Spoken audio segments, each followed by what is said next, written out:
Did America's justice system murder its most innocent prisoner? This is the story of the happiest man to live on death row.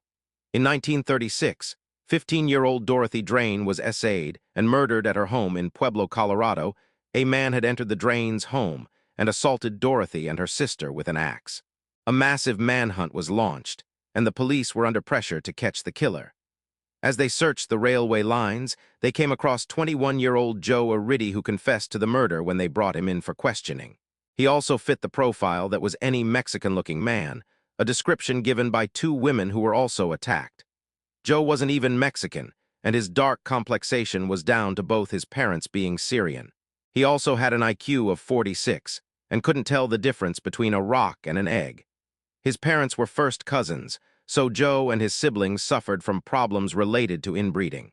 Joe couldn't tell the difference between colors, talked very slowly, and was easily misled, and was known to take the blame for things he didn't do.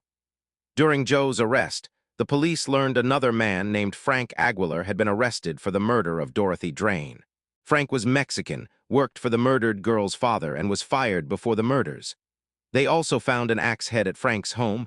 He also admitted to the murders. The head concluded that Joe was with Frank at the time of the murders, even though Frank admitted to the murders and told police he acted alone.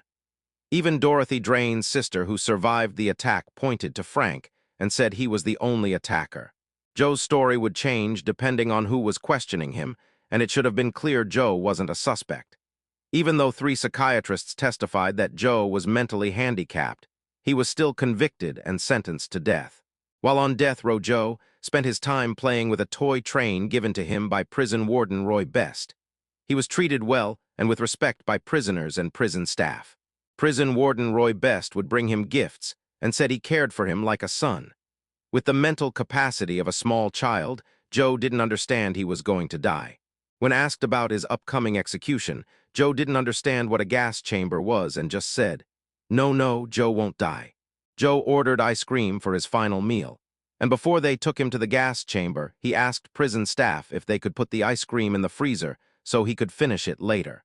Joe smiled as he was led to the gas chamber, and when he got momentarily nervous, the warden held his hand. Joe was executed on January 6, 1939, after many stays of executions and appeals. In 2011, Joe was finally pardoned 7 decades after his death.